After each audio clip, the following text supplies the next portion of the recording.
Hi, this is Mike. I'm reading Genesis, translated by Robert Alter. This is chapter 19. And the two messengers came into Sodom at evening, when Lot was sitting in the gate of Sodom. And Lot saw, and he rose to greet them and bowed with his face to the ground. And he said, "O please, my lords, turn aside to your servant's house to spend the night, and bathe your feet, and you can set off early on your way." And they said, "No, we will spend the night in the square."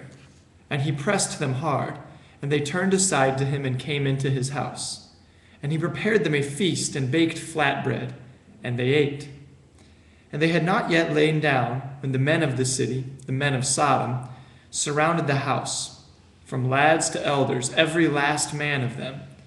And they called out to Lot and said, "Where are the men who came to you tonight? Bring them out to us so that we may know them." And Lot went out to them at the entrance, closing the door behind him. And he said, "Please, my brothers, do no harm. Look, I have 2 daughters who have known no man. Let me bring them out to you, and do to them whatever you want. Only to these men do nothing, for have they not come under the shadow of my roof beam?" And they said, "Step aside." And they said, "This person came as a sojourner, and he sets himself up to judge. Now we'll do more harm to you than to them." And they pressed hard against the man Lot, and moved forward to break down the door. And the men reached out their hands and drew Lot to them into the house, and closed the door.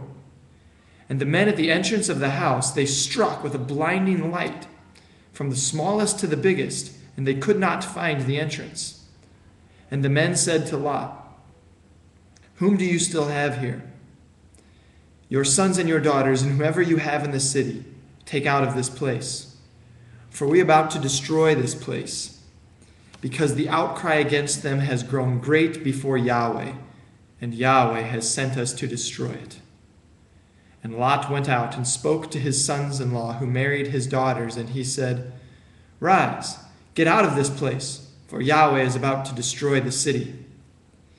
And he seemed to his sons-in-law to be joking.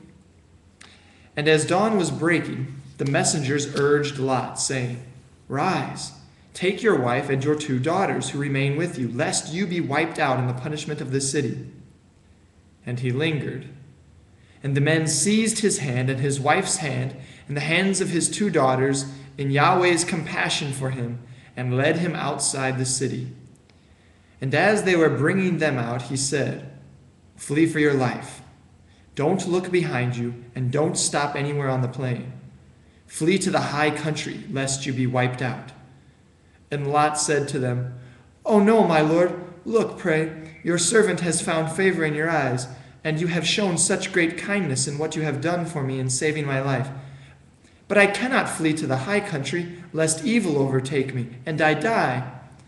Here, pray, this town is nearby to escape there, and it is a small place. Let me flee there, for it is but a small place, and my life will be saved."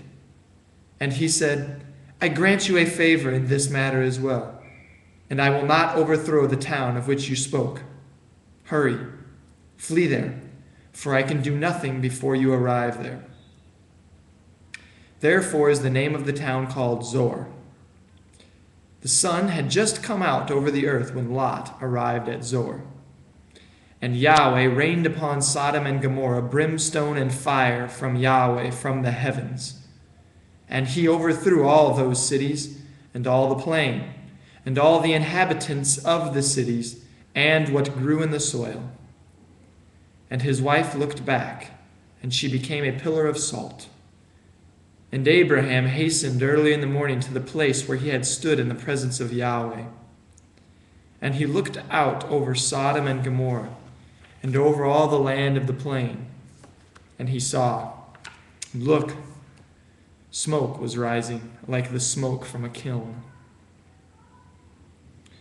And it happened when God destroyed the cities of the plain that God remembered Abraham, and sent Lot out of the upheaval as the cities in which Lot dwelled were overthrown.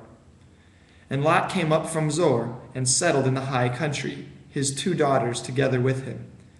For he was afraid to dwell in Zoar, And he dwelt in a certain cave, he and his 2 daughters.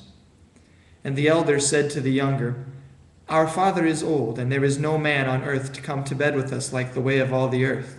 Come, let us give our father wine to drink, and let us lie with him, so that we may keep alive seed from our father. And they gave their father wine to drink that night. And the elder came and lay with her father, and he knew not when she lay down or when she arose. And on the next day the elder said to the younger, Look, last night I lay with my father. Let us give him wine to drink tonight as well, and come, lie with him, so that we may keep alive seed from our father. And on that night as well they gave their father wine to drink. And the younger arose and lay with him, and he knew not when she lay down or when she arose. And the 2 daughters of Lot conceived by their father. And the elder bore a son, and called his name Moab. He is the father of the Moab of our days. And the younger as well bore a son, and called his name Ben-Ammi. He is the father of the Ammonites of our days.